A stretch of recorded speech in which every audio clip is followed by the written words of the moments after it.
intensely wet, non-stop spray in your face, no reprieve.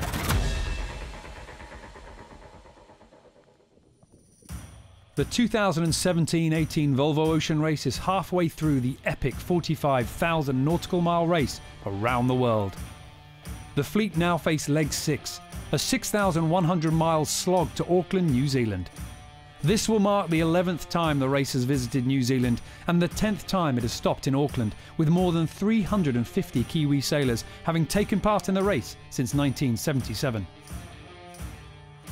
Oh, I don't think there's any other feeling like it. It's, you know, Auckland always puts on an amazing welcome, and you know, just seeing all the public out supporting everyone. You know, I've said it before. It doesn't, you know, they don't mind if you're first or last. They'll give you the same amount of support because they just love the sailing. Vestas 11th Hour Racing has undertaken steps to repair their Volvo Ocean 65 yacht, which was involved in a collision with a non-racing vessel at the end of Leg 4 near Hong Kong. The time required for repairs meant the team were not able to join the fleet for the start of Leg 6. Instead, the yacht was transported by ship to Auckland to undergo repairs for the bow section damaged in the accident. The team are aiming to be back on the water in Auckland and will rejoin the race for Leg 7 to Itajaí, Brazil. 2 days into the leg, after choppy seas in the Luzon Strait, 8-time Volvo Ocean Race veteran Bauer Becking with Team Brunel had scratched out a slender 3-mile lead ahead of overall race leaders Mafre as the fleet sailed towards the southernmost point of Taiwan. I think just the whole fitting was really good in Hong Kong and in Guangzhou, just the way how we've been sailing the boat. And I think that's just yeah, probably that little bit of extra incentive that's to maybe even push that tiny bit harder as well, and feels good on board. Almost immediately after passing the southern tip of Taiwan, Team Akzo Nobel and Sun Hun Kai Scallywag tacked north in pursuit of more promising winds, creating a 100-mile split in the fleet. So ultimately this is long-term, trying to hook into that northerly breeze more than anything. So yeah, we in theory will get into that first and then be able to be in a position to use the pressure there to come bows down back at the fleet and over the top of them hopefully.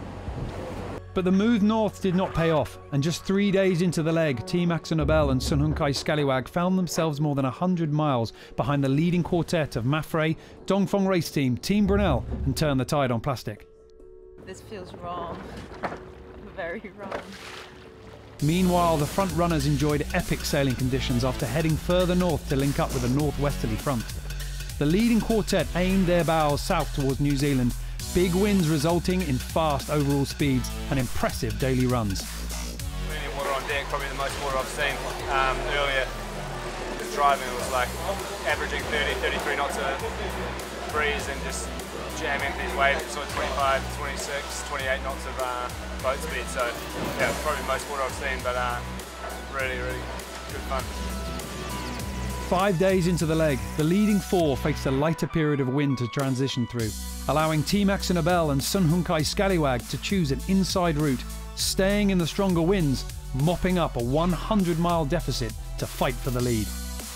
They have been dealt the lucky card, annoyingly, because they made a mistake really, but this cold front they're going to stay in, so they're going to be happily sailing along in 20 knots while we're dealing with this. However, they will have a worse angle in the long term, so we'll have a better angle because it does pay to be east, so we're hoping that does pay off. The wind is forecast to ease as the fleet converges on the equator. Hyper-localised weather, thunderstorms and unstable cloud systems are just some of the challenges of sailing through the notoriously fickle area known as the doldrums.